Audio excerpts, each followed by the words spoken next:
ഈശോയിൽ ഏറ്റവും സ്നേഹം നിറഞ്ഞവരെ, സ്പേസ് ചാനലിൻ്റെ വചനവിചിന്തന വേദിയിലേക്ക് ഏവർക്കും സ്വാഗതം. ഉയർപ്പുകാലം 3-ാം ഞായറിലേക്ക് പ്രവേശിച്ചിരിക്കുന്ന നമുക്ക് ധ്യാനിക്കുവാനായി തിരുസഭാ മാതാവ് നൽകിയിരിക്കുന്നത് വിശുദ്ധ യോഹന്നാന്റെ സുവിശേഷം 14-ാം അധ്യായം 1 മുതൽ 14 വരെയുള്ള തിരുവചന ഭാഗങ്ങളാണ്.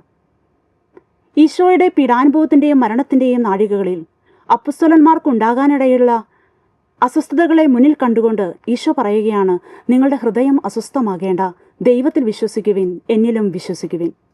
യോഹന്നാന്റെ സുവിശേഷം 14-ാം അധ്യായം മുഴുവനും മരണശേഷവും യേശുവിൻ്റെ 7 വിധത്തിലുള്ള സാന്നിധ്യം ശിഷ്യന്മാർക്ക് വാഗ്ദാനം ചെയ്യുന്നതിനെക്കുറിച്ചാണ് സുവിശേഷകൻ വളരെ വ്യക്തമായി വിവരിച്ചിരിക്കുന്നത്. അതിൽ ഇന്നത്തെ വചനവായനയിൽ 1 തൊട്ട് 14 വരെയുള്ള വചനഭാഗത്ത് പറയുന്നത് 4 വിധത്തിലുള്ള സാന്നിധ്യത്തെക്കുറിച്ചാണ്. ഒന്നാമതായി, പിതാവിൻ്റെ പക്കലേക്ക് കൂട്ടിക്കൊണ്ടുപോകുമെന്നുള്ള വാഗ്ദാനം ഈശോ ശിഷ്യന്മാർക്ക് വാഗ്ദാനം ചെയ്യുന്നു. ഞാൻ പോയി നിങ്ങൾക്ക് സ്ഥലമൊരുക്കി കഴിയുമ്പോൾ ഞാൻ ആയിരിക്കുന്നിടത്ത് നിങ്ങളും ആയിരിക്കേണ്ടതിന് ഞാൻ വീണ്ടും വന്ന് നിങ്ങളെയും കൂട്ടിക്കൊണ്ടുപോകും. രണ്ടാമതായി, പിതാവിൻ്റെ പക്കലേക്ക് അണയാനുള്ള വഴിയായി സ്വയം അവതരിപ്പിച്ചുകൊണ്ട് ഈശോ ശിഷ്യന്മാരെ ആശ്വസിപ്പിക്കുന്നു. മൂന്നാമതായി, ഈശോയുടെ പ്രവൃത്തികൾ ചെയ്യുന്നവരുള്ള സാന്നിധ്യത്തെക്കുറിച്ചാണ് പറയുന്നത്.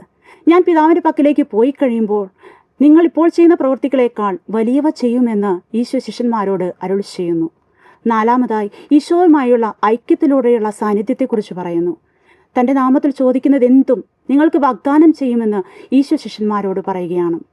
തൻ്റെ പ്രിയപ്പെട്ട ശിഷ്യന്മാരുടെ അസ്വസ്ഥതകളെക്കുറിച്ച് ഈശോയ്ക്ക് കരുതലുണ്ടെന്നും അവരുടെ ഹൃദയത്തിന് ശാന്തിയും സമാധാനവും നൽകുവാൻ അവിടുന്ന് ആഗ്രഹിക്കുന്നുവെന്നും ഇന്നത്തെ വചനഭാഗത്ത് വളരെ വ്യക്തമായി പറയുന്നുണ്ട്.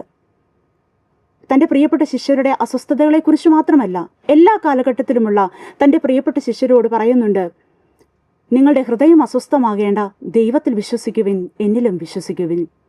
അധ്വാനിക്കുന്നവരും ഭാരം വഹിക്കുന്നവരുമായ നിങ്ങളെല്ലാവരും എൻ്റെ അടുക്കൽ വരുവിൻ, ഞാൻ നിങ്ങളെ ആശ്വസിപ്പിക്കാം. യാക്കോബിന് കിണറ്റിൻകരയിൽ വിശന്നു വലഞ്ഞിരുന്നപ്പോഴും അവിടുന്ന് സമരിയക്കാരി സ്ത്രീക്ക് ആശ്വാസമേകി. ഭാരമേറിയ കുരിശും വഹിച്ച് മരണത്തെ മുഖാഭിമുഖം കണ്ടപ്പോഴും അവിടുന്ന് ജെറുസലേം പുത്രിമാരെ ആശ്വസിപ്പിച്ചു. തീവ്രവേദനയാൽ പൊളഞ്ഞപ്പോഴും അവിടുന്ന് നല്ല കള്ളനോട് അരുൾ ചെയ്തു, നീ എന്ന് എന്നോടുകൂടെ പറുദീസായിലായിരിക്കും. അതേ പ്രിയപ്പെട്ടവരെ, സ്വസ്ഥമായ ജീവിതത്തിന് ദൈവവിശ്വാസം അത്യന്താപേക്ഷിതമാണ്. ഒരു വ്യക്തിക്ക് സ്വസ്ഥമായി ജീവിക്കാനുള്ള ഉൾപ്രേരണ ലഭിക്കുന്നത് ദൈവിക പദ്ധതിയിലുള്ള വിശ്വാസമാണ്. ഉൽപ്പത്തി പുസ്തകത്തിൽ നാം പൂർവ്വപിതാവായ ജോസഫിനെക്കുറിച്ച് നാം വായിക്കുന്നുണ്ട്. അസ്വസ്ഥനാകാൻ 100 കാരണങ്ങൾ അദ്ദേഹത്തിനുണ്ടായിരുന്നു. തൻ്റെ സഹോദരങ്ങളാൽ വിൽക്കപ്പെട്ട്, വെറുക്കപ്പെട്ട്, ഉപേക്ഷിക്കപ്പെട്ട് അന്യദേശത്തേക്ക് നാട് കടത്തപ്പെട്ട ഒരു ചെറുപ്പക്കാരൻ. എന്നാൽ തൻ്റെ സഹോദരങ്ങൾ പട്ടിണി അനുഭവിച്ചപ്പോൾ അവരെ സഹായിക്കാനെത്തിയത് ഈ ജോസഫാണ്. ജോസഫ് സഹോദരങ്ങളോട് പറയുന്നുണ്ട്, നിങ്ങൾ എന്നെ ഇവിടെ വിറ്റതോർത്ത് വിഷമിക്കുകയോ വിഷാദിക്കുകയോ വേണ്ട. കാരണം ജീവൻ നിലനിർത്താൻ വേണ്ടി ദൈവമാണ് എന്നെ നിങ്ങൾക്ക് മുമ്പേ ഇങ്ങോട്ടയച്ചത്. അതെ പ്രിയപ്പെട്ടവരെ, നമ്മുടെ പ്രതിസന്ധി ഘട്ടങ്ങളിൽ ദൈവം സംരക്ഷിക്കുമെന്നുള്ള വിശ്വാസത്തിൽ ആഴപ്പെടാനും നമ്മുടെ ഹൃദയത്തിലെ എല്ലാ അസ്വസ്ഥതകളും മാറ്റി സ്വസ്ഥമായി ജീവിക്കുവാനും ഇന്നത്തെ വചനം നമ്മോട് പറയുകയാണ്. മരണമടഞ്ഞ പരിശുദ്ധ പിതാവ് മാർ ഫ്രാൻസിസ് പാപ്പ തന്റെ 4ാമത്തെ ചാക്രിക ലേഖനമായ ദിലെക്സിത്നോസ്, അവിടുന്ന് നമ്മെ സ്നേഹിച്ചു എന്ന ചാക്രിക ലേഖനത്തിൽ ഹൃദയത്തെക്കുറിച്ച് വളരെ മനോഹരമായി പറയുന്നുണ്ട്. ഞാൻ എന്നത് എൻ്റെ ഹൃദയമാണെന്നും ഒരുവനെ വേറിട്ടവനാക്കുന്നത് അവൻ്റെ ഹൃദയമാണെന്നും ഒരുവൻ്റെ ആത്മീയ വ്യക്തിത്വത്തെ ഹൃദയം രൂപപ്പെടുത്തി മറ്റ് വ്യക്തികളുമായി ബന്ധപ്പെടുത്തുന്നുവെന്നും ചാക്രിക ലേഖനത്തിൽ പരിശുദ്ധ പിതാവ് മനോഹരമായി വിവരിച്ചിരിക്കുന്നു. സ്വസ്ഥമായ നന്മയുള്ള ഹൃദയത്തിന് മാത്രമേ ദൈവത്തെ അറിയാനും ദൈവത്തിലുള്ള വിശ്വാസത്തിൽ ആഴപ്പെടാനും അവനെൻ്റെ വേദനയിൽ പങ്കുപറ്റാനും അവന് നന്മ ചെയ്യാനും സാധിക്കുകയുള്ളൂ. എവിടെയോ വായിച്ച ഒരു കഥ ഓർത്തുപോവുകയാണ്. അഖിലെന്ന 6 വയസ്സുള്ള ഒരു ആൺകുട്ടി ദൈവത്തെ തേടി അവൻ ഒരു കടയിലേക്ക് കടന്നു ചെന്നു.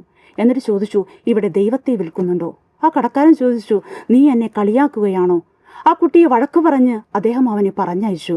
വീണ്ടും അവൻ അടുത്ത കടയിലേക്ക് ഇതേ ചോദ്യവുമായി കടന്നു ചെന്നു, ഇവിടെ ദൈവത്തെ വിൽക്കുന്നുണ്ടോ?